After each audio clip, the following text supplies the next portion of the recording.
Good morning, Story Trading VIPs. We got some stuff to cover. I got Kris Tuttle coming in just a couple minutes to talk about CTLP. He's helped us out a lot before with MBLY and with RUM, so we're looking forward to hearing what he has to say on CTLP. But first, let's look at the macro situation. You can see everything's down this morning. What I look at to confirm that it's an accurate move is UUP. Means interest rates heading up. UUP is up 0.5%, and this is all happening because of what's going on with the ECB. It's kind of off my radar. Shouldn't have been. I thought the risk was over after FOMC yesterday, but what's happening over in the ECB? They are forecasting much stickier inflation than previously expected, and also recession, basically forecasting a stagflation there. Very hawkish comments, and that's what caused the market to really spike down this morning. Also, retail sales came in a little bit light, so that may be having an impact as well. But mostly, I think the story of the morning is hawkishness from the Fed on recession and stagflation and inflation and all this kind of stuff. They forecast out about 3 years, and it looks like it's going to take a very long time based on their forecast for inflation to come down. So that's why you're seeing this drop in pre-market on SPY and QQQ. You can see SPY now well below that 20 DMA, not too far from challenging last week's lows. So that's obviously in play. You see you have support here at 389, the bottom of this candle here on November 17th. Actually, that's a very important support level. 390, yeah, 390. It's about 390. Very important support level. Wow, super important. That's a very clear signal on this chart, 389 to 390. So that's your area there. If you break 389, that might be an area to buy bounce if you want to try intraday trade. But if we break that level today or tomorrow, you could go down to the next support of 385. So careful there on SPY. I love it when you have that clear indicator. QQQ, similar. Yeah, very similar here. And your support level is about 280 on QQQ and then 278 to the downside. So unfortunately, we didn't get the follow through yesterday. Yesterday it was looking good because rates were heading down. The dollar was getting weaker after Powell spoke. And now that's been reversed because of what's going on in the ECB. Unfortunately, we're monitoring CS, Credit Suisse, and Blackstone in case, who knows, we can get a 2009 type style run on the banks. We'll see if that ever happens. Hopefully it won't. We're just going to monitor Blackstone and Credit Suisse in case something like that happens. Gold back down because now interest rates back higher. Apple obviously can take the markets down a big chunk if we have a earnings re-rating coming up into 2023. So monitoring that, still stable up here, but 112 about my target, that 200-week moving average in case we do get an earnings re-rating due to recession. Tesla, be careful. Okay, Tesla at the 200-week moving average. Elon Musk sold a bunch of shares. Usually after the form fours come out, it's a positive catalyst for the stock and Tesla heads back up. But Elon Musk did not tweet about this yet. Usually when the Form 4 comes out, he'll tweet about it. He'll say why he did it or that it's at the end of it, something like that. He hasn't said that this time, and he has until tomorrow, end of day, from my understanding, to continue selling before his window closes. Yesterday we talked about it, 150. With Vince, I was talking about the levels. We're kind of debating, is it 150, 155? After looking at some charts, it looked more clear that it was 150 was the next support level. We're here at 152.88. But, you got to take all the pillars into account. Sentiment's a big factor here. So you get the technical support at 150. If at the same time you get Elon Musk coming out and saying, hey, I'm done selling for now, then maybe you get like the dual pillars on story trading. It could be a good buy.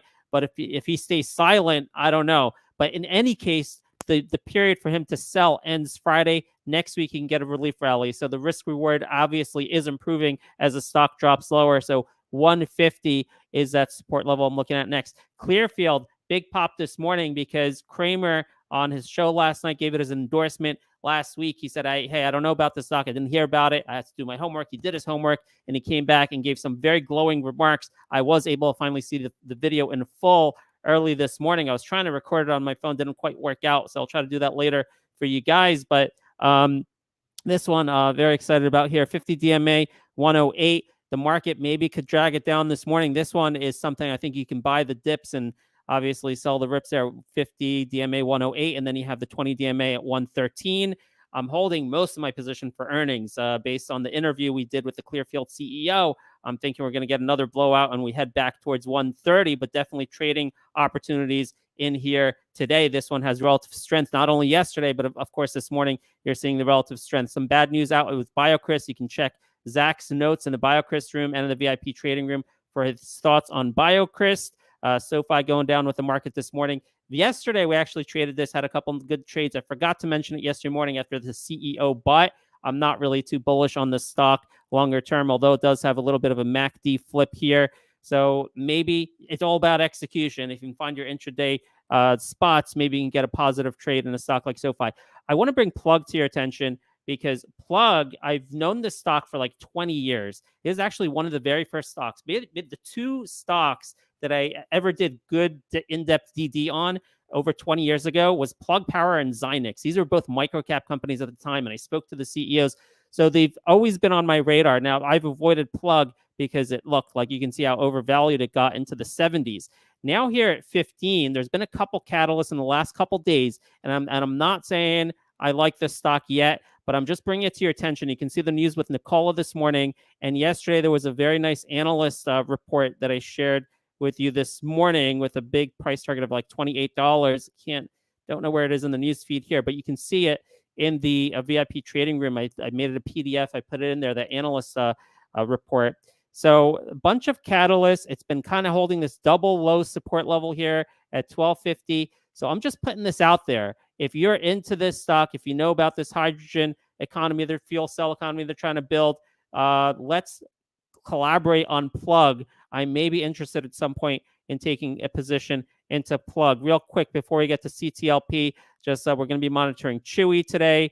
DOCU has had incredible relative strength pulling back this morning. We'll look at those levels, see if there's an opportunity to get in on DOCU. MBLY, thank you, Kris, who's coming on in just a second. We've had strong conviction on this because of the fundamental support level of 25. He pointed out we've been trading this. It's in my IRA. Relative strength. So we'll look for our support and resistance levels to continue trading that. Pfizer holding its gain. Thank you, Tony. Great alert on Pfizer from Tony on the Paxlovid that's now being sold in China. Very timely alert. He was right on that, and that keeps doing well. Air, someone just asked me this morning about Air. Look, yesterday I pointed out the 22 support level.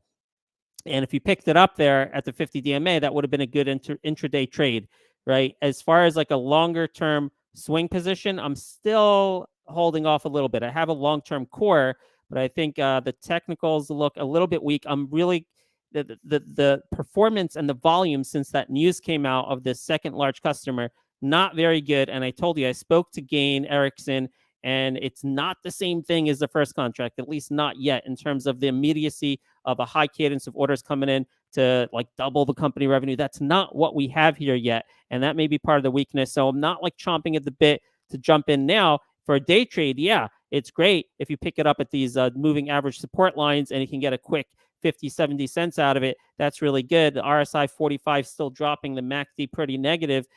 So I'm potentially looking at lower. One of the ways we're playing it in the fund I'm advising for is selling puts on this with an entry price of like 18 or something. That may be the way to play it. So with that, Cantaloupe, we're going to bring Kris on in just a second here if Kris is ready. Actually, let me bring him on. Kris, how you doing this morning? I'm doing very well, Ben. Wow, all that technical MACD stuff. I've got goosebumps listening to all that. A lot to cover really fast. I just want, Cantaloupe has been all over our radar. Obviously, a lot of catalysts in the last several weeks, but also technically it's been crazy. And in the VIP trading room, we've been riding this really strong. Initially, when it broke the 20 DMA, then it broke the 50 DMA at 340. We called that to like the second, and this ran all the way to 430. We've been doing really good on the technicals. So now, Kris, why don't you tell us about the fundamentals? I understand you did a deep dive into this and have a new report at IPO Candy, is it, or SPACfest? Yeah. Where's your report at? Yeah, it's at IPO Candy. We're going to use that for some of the micro cap stuff that we want to publish in the absence of IPOs, as you've noticed. Okay, so we had relative strength yesterday, relative strength the last few weeks. You think that's warranted? What have you learned here? Yeah, I mean, one of the catalysts for the strength is the company hosted an investor day in New York. And just as a background, like I've known this company and about this company for like probably a decade. Many of you know, like Mark Gomes knows this company well. I mean, he's owned it for a long time. I was lucky in the USAT days that a good friend of mine who was a small cap asset manager down in Texas, he was like, don't go near this company with a 10-foot pole. Management's just the worst in the world, crooks, etc. And that was true. And, we had an activist come in pretty recently. And, the last couple of years have been basically a cleanup at the company. And, now we've got, a new management team. They have, through some combination of luck and acquisitions, gotten themselves in a place where they've got some really important software and technology that enables this sort of, imagine these, networks of vending machines that all need to be managed and, kind of like you would with an ERP system or something like that. But these guys are now in a position to, to accelerate their growth, to expand their margins for a couple reasons. One, competition's receding on the hardware side, but most importantly, the focus of the growth is all going to be their SaaS business, which, so the things, it's, everybody loves the story and we love the fundamentals, we love the technology, but at the end of the day, the bottom line for a stock for me is accelerating growth, expanding margins. At the end, that's the only thing that makes stock prices go up. So, this company there's a lot of skepticism out there because of their background. You can hear that in Q&A from the analysts that have followed it. But I like this team. They have a lot of, really deep experience to handle both M&A and growth. So the valuation is undemanding here at $4. I think it's, we'll have a full model on it, with probably before they report the next quarter. But even with that, even just doing like basic back of the envelope stuff, this is probably a $10 stock in, let's call it 9 to 12 months anyway. That's cool. So interesting. I like that $10 number from you. Has there been anything from, I think they had an acquisition, right, a few weeks ago, and then the investor day. Was there anything you to kind of look upon this more positively or increase your back of that envelope math on this? The acquisition, I think, there were two good things about the acquisition. Number one, it gets them into more markets, including Europe.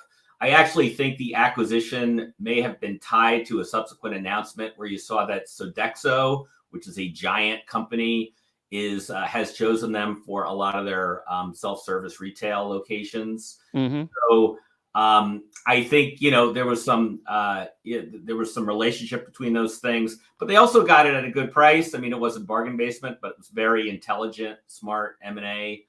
There were a couple of things. I think they had some customers at the investor day, which helped provide, I think, some perspective that other sell-side analysts that cover the company maybe didn't have before, which is this real-time pricing thing is big, a huge driver, because if you've got a vending machine where you can't change the prices unless you roll. It's so cool too, Kris. I wish like I had that screen and like I could see what the whole world's eating in real time. That's like so cool. Yeah, and it's convenience stores where I have a place in New York, I know some of the shop owners, and they're like, yeah, I don't post the prices anymore on the refrigerated cabinets because, they're changing all the time. And, obviously a vending machine, you can't do that because there's no one to ask. So you've got to be able to update those prices. And, it's a powerful motivator. It's clear ROI, right? It's like, okay, that's money in your pocket if you can adjust those prices. So, it's a great, it's just another great sort of catalyst for companies that said, oh, I don't want to spend the money. I don't want to subscribe. It's like, you're losing money every day. You can't change your prices. So, I think it's definitely helping them foot in the door, build the funnel, close the deals. They have to execute. Like I said, this company's earned skepticism over the years, especially with the old management team. And, they're going to have to prove it. But I think they've got a really solid team behind them. I like the CEO a lot. He's very honest, frank, unassuming, not a lot of ego there. I think, and ultimately the company will get sold. This is a market of monsters, as you know. You've got Square and Fiserv and all the POS guys like NCR, etc. So anyway, it's a great microcap name. So that's one of the reasons we wanted to get it out there. We'll add a few more, but they're all going to share the same kind of thing, which is great management teams, really strong market, kind of accelerating growth and expanding margins, usually led by software. Cool, Kris. A nice update. Do you, do you do any trading around technicals, or you just kind of buy and hold until you reach your $10 target? How do you do it? I'm more of a fundamental trader. I will trade around events. So, for instance, I loaded up huge once I knew they were having an investor day. So they've had the investor day. You've had the big follow through. It's up like 25% or something like that. So I would, then reduce my position size probably a little bit. And then, but, keep an eye out for other events. So I'm not really a technical person. That's why I do listen to what you guys talk about. I'm the kind of guy who looks at this and I'm like, hey, the chart looks pretty good, but yeah. It does look pretty good, and the relative strength has been unbelievable the last couple of days with the volatility of the market. Every dip has been bought, and then yesterday was very incredible. I was pointing it out in the VIP trading room.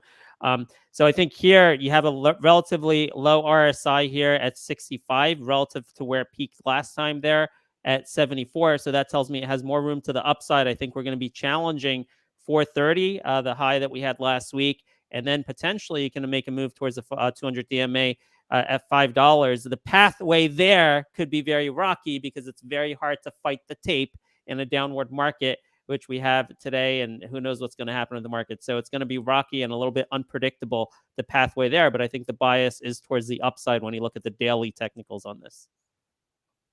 Well, that's good. I hope it keeps going up. Yep. All right. Kris, thanks for joining us. And again, it's IPO Candy, where you can subscribe to Kris's, is it newsletter format? What is it? Every time you have a report, you send a newsletter out? Yeah, we post to the site, and then everybody who's on the site gets an email with the content. Cool. All right. Well, I highly recommend analysis on MobileEye, RUM, and now CTLP, Cantaloupe. Thank you so much, Kris. All right, Ben. Thanks a lot. All right. Take care. And let's take a look. As I was talking, I noticed, it's running a little bit late, but I want to pull up LIACF, because LIACF we've been on top of, and with the catalyst of the uranium spin out. And this morning, look at that bid. We have it. Is that a 210 bid? Is that real? We picked this up. I know a bunch of people yesterday. Yeah, we got a 210 bid here in pre-market. I know a bunch of us picked this up around $2, 196 yesterday.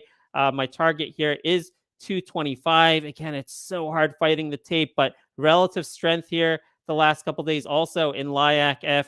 And this morning, what an opening bid. I love it. So hopefully we'll get an opportunity to sell that as it gets closer to our 225 target. So a lot of stuff today. Didn't have too much time to talk about levels with you. So I'm going to be doing that with Yosef from a community right after this show. And maybe we can share some of those levels with you in the VIP trading room to see if we have some opportunities to make some trades today. But obviously, top on my radar is going to be Clearfield to buy the dips on that one. Tesla to see how it interacts with 150. Going to be top on the list. We're going to be looking for potentially DocuSign and MobileEye have had strong relative strength the last couple of days. Those are two potentially we're going to be looking at to see if we can buy dips on those and see if we can fight the tape. Not going to be easy fighting the tape. But guys, thank you for joining us. And we'll be communicating in the VIP trading room. If you're watching the replay here, make sure to hop on over to StoryTrading.com so you can watch this real time at 9 a.m. instead of seeing the old news at 4 p.m. Thanks, everyone. Have a great day.